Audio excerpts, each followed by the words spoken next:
किसी नेता के लिए जवाबदेह चिराग पासवान नहीं है। चिराग पासवान ही भारतीय जनता पार्टी को बिहार की राजनीति में बूस्टर डोज दे सकते हैं। लोक जनशक्ति पार्टी को कई बार माननीय मुख्यमंत्री जी ने तोड़ने का काम किया है। यह इतिहास के भारतीय जनता पार्टी भी अगर कुढ़नी विधानसभा को जीतेगी तो चिराग पासवान के औरा के वजह से ही जीत पाएगी। दलित हो, महादलित हो, अति पिछड़ा हो, स्वर्ण हो, अल्पसंख्यक हो, हर समाज के नौजवान आज इनके दीवाने हैं। चिराग पासवान के वजह से ये पूरा दलित महादलित का जो वोट है ये पूरा शिफ्ट कर गया एनडीए में।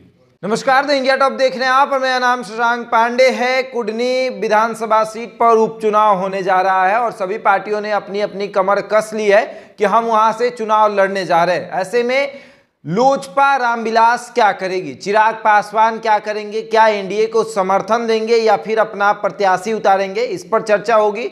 एलजेपी के पूर्व प्रवक्ता चंदन सिंह इस वक्त हमारे साथ मौजूद हैं और चर्चा होगी कुढ़नी पर, क्योंकि 2010 में कुढ़नी विधानसभा सीट पर जेडीयू को फाइट किया था एलजेपी ने। दूसरे नंबर पर रही थी एलजेपी और जोरदार फाइट हुआ था। 1570 वोटों से हारी थी एलजेपी और जेडीयू के प्रत्याशी की जीत हुई थी 1570 वोटों से। इस पर चर्चा होगी कि क्या इस बार भी एलजेपी वहां चुनाव लड़ने जा रही है, क्योंकि जिस व्यक्ति को एलजेपी ने फाइट किया था वही व्यक्ति जेडीयू से उम्मीदवार बना है, मनोज कुशवाहा, और मनोज कुशवाहा को ही एलजेपी ने फाइट दिया था। चंदन सिंह इस वक्त हमारे साथ मौजूद हैं, चर्चा होगी इसी पर। क्या होगा कुढ़नी में इस बार, क्या करेंगे चिराग पासवान? देखिए, आपने देखा कि दो उपचुनाव में आखिरी समय में चिराग पासवान जी की एंट्री होती है और मोकामा में किस तरीके से जीत की मार्जिन आधे से भी कम रह जाती है। गोपालगंज में जीत होती है। अब तो कुढ़नी विधानसभा में उपचुनाव होने जा रहा है। चिराग पासवान जी भी यही हैं और जो एक अवसर इनको मिलेगा तो हमको लगता है कि अभी तो ये तय नहीं हुआ है कि ये भारतीय जनता पार्टी ही लड़ रही है या ये अपने गठबंधन के सहयोगी चिराग पासवान जी को देंगे। अभी आपने बताया कि 2010 में लोक जनशक्ति पार्टी वहाँ पे दूसरे स्थान पे रही है और 700 के लगभग वोट से ही हार हुआ है। तो हमको ऐसा लगता है शशांक जी कि अगर यह लोक जनशक्ति पार्टी रामविलास को अगर यह सीट मिल जाती है तो 100% यहाँ पर जीत होगी।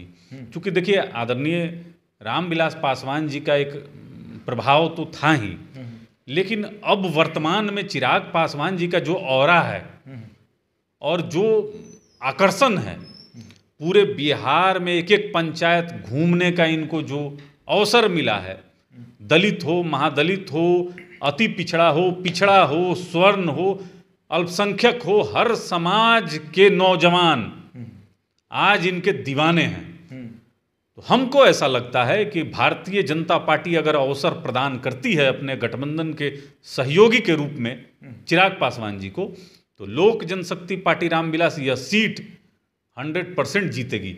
अगर भारतीय जनता पार्टी भी अगर ये चुनाव लड़ती है, उपचुनाव लड़ती है, उनके भी प्रत्याशी बहुत कम वोट से यहाँ हार चुके हैं, तब भी चिराग पासवान जी की भूमिका इसमें बहुत महत्वपूर्ण होने वाली है। शशांक भाई, अगर भारतीय जनता पार्टी भी अगर कुढ़नी विधानसभा को जीतेगी तो चिराग पासवान के औरा के वजह से ही जीत पाएगी। यहाँ पर पासवानों की एक अच्छी खासी संख्या है, लगभग 15 से 20 हज़ार इनकी संख्या है पासवानों को। तो क्या पासवान जो वोट है वो ट्रांसफ़र कर पाएंगे चिराग पासवान? क्योंकि महागठबंधन की तरफ से ये दावा किया गया कि मोकामा और गोपालगंज में चिराग पासवान के जाने से कुछ ज़्यादा असर नहीं पड़ा है, तो क्या कुढ़नी में जाने से असर पड़ेगा? अभी कौन महाशय बोल रहे हैं, दिव्य ज्ञान जो दे रहे हैं, कितना मिला था जब माननीय मुख्यमंत्री जनता दल यूनाइटेड गठबंधन में थी तो मोकामा में कितना वोट मिल गया था, अब कितना मिला है? ये अंतर कहाँ 40-45 में आप सिमट जाते थे, आज 66,000 से ऊपर आपको वोट मिला है, तो कहाँ से मिल गया? चिराग पासवान के वजह से ये पूरा दलित महादलित का जो वोट है यह पूरा शिफ्ट कर गया एनडीए में। तो कहीं ना कहीं देखिए, ये आप अपने कुंठा में, ईर्ष्या में जिस भी तरह से चिराग पासवान को आप दबाएं, उनको दरकिनार करें, लेकिन बिहार का एकमात्र युवा नेता ऐसा है जो हर पंचायत में जाके जो दलित, महादलित, गरीब तबका का लोग हैं उनके दरवाजा पर बैठने का काम कर रहे हैं। कल महागठबंधन का बैठक खत्म हुआ, प्रेस कॉन्फ्रेंस खत्म हुआ और उस समय एक सवाल आया पत्रकारों की तरफ से कि क्या चिराग पासवान कुडनी में महागठबंधन के प्रत्याशी जो जेडीयू के हैं मनोज कुशवाहा उनको डैमेज करेंगे। ललन सिंह नाम सुनते ही भड़क गए। क्यों ऐसा क्यों हो रहा है? आप लोगों का नाम सुनते ही भड़क जा रहे हैं, जेडीयू के राष्ट्रीय अध्यक्ष। देखिए, अब तो साथ में लोग हैं। अब चिराग मॉडल से इनको परेशानी इतना है कि इनके सर्वमान्य नेता जो हैं आदरणीय नीतीश कुमार जी कभी अलग सा प्रलाप करते हैं, कई तरह की बातें हैं, लेकिन आदरणीय चिराग पासवान जी इन सब विषयों पर ध्यान नहीं देते हैं। उनका जो कमिटमेंट बिहार फर्स्ट और बिहारी फर्स्ट के माध्यम से बिहार की जनता से है, ये जवाबदेह जनता के लिए हैं। बिहार के किसी नेता के लिए जवाबदेह चिराग पासवान नहीं हैं, ये जनता के लिए हैं, 12 करोड़ जनता के लिए हैं और लगातार उनसे संवाद करते रहते हैं। आज भी चिराग पासवान बैठे हुए नहीं हैं, लगातार भ्रमण कर रहे हैं। तो मैं शशांक जी पुनः दोहराता हूं कि कुढ़नी में जो उपचुनाव है, यह चिराग पासवान को अगर मिल जाता है तो यह जीत जाएंगे, अन्यथा अगर यह भारतीय जनता पार्टी भी लड़ती है तो बिना चिराग पासवान के समर्थन का या उनके चुनाव प्रचार का जीतना संभव नहीं है। मतलब भारतीय जनता पार्टी अगर कुढ़नी में चुनाव लड़ती है तो चिराग पासवान का सहारा लेना पड़ेगा। चिराग पासवान ही भारतीय जनता पार्टी को बिहार की राजनीति में बूस्टर डोज दे सकते हैं। मतलब क्यों कह रहे हैं? क्योंकि उनके पास पासवानों का वोट है।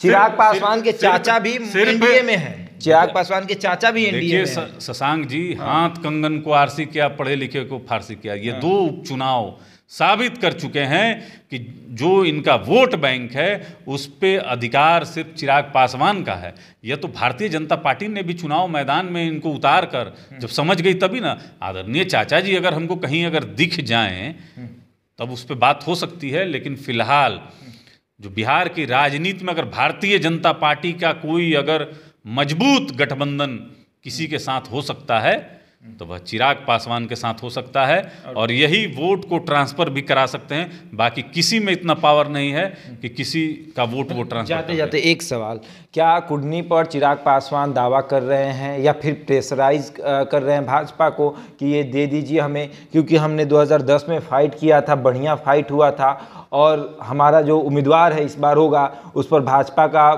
भी आशीर्वाद पड़ जाएगा तो निकल जाएगा। प्रेशराइज तो नहीं कर रहे हैं कहीं? नहीं, देखिए, चिराग पासवान जी इस तरह का काम नहीं करते हैं। लोक जनशक्ति पार्टी को कई बार माननीय मुख्यमंत्री जी ने तोड़ने का काम किया है, यह इतिहास के पन्नों में है, आप देख सकते हैं। लोक जनशक्ति पार्टी कभी किसी को तोड़ी नहीं है। और यहाँ भी अगर एनडीए अगर चिराग पासवान जी को अपना गठबंधन का सहयोगी मानती है तो हमें ऐसा लगता है कि अगर मंथन करेंगे तो चिराग पासवान जी को ये सीट मिलना चाहिए, लेकिन ये दबाव नहीं डालेंगे। भारतीय जनता पार्टी पर दबाव नहीं डालेंगे चिराग पासवान जी। भारतीय जनता पार्टी को स्वयं मंथन करना चाहिए कि वहाँ से जब जनता दल यूनाइटेड अगर चुनाव में है तो उस उम्मीदवार के खिलाफ लोक जनशक्ति पार्टी रामविलास के ही उम्मीदवार को उतारना चाहिए। भारतीय जनता पार्टी अगर ऐसा करेगी तो हमको लगता है कि वहाँ एक अलग खेल हो सकता है, एक अलग खेल होगा। तो जी बिल्कुल। तो कुढ़नी में अगर एनडीए के तरफ से चिराग पासवान को मौका दिया जाएगा तो वहाँ एक अलग खेल होगा और जेडीयू के प्रत्याशी की बुरी तरीके से हार होगी। एक तरफ 7 दल और दूसरी तरफ 3 दल, मतलब एनडीए में 3 दल है और वो वहाँ से चुनाव लड़ेंगे। अब देखने वाली बात ये है कि भाजपा क्या चिराग पासवान को ये सीट देती या फिर चिराग पासवान भाजपा के किसी उम्मीदवार को समर्थन करते हैं। बहरहाल इस खबर में इतना ही। बने रहे हमारे साथ और देखते रहते इंडिया टॉक।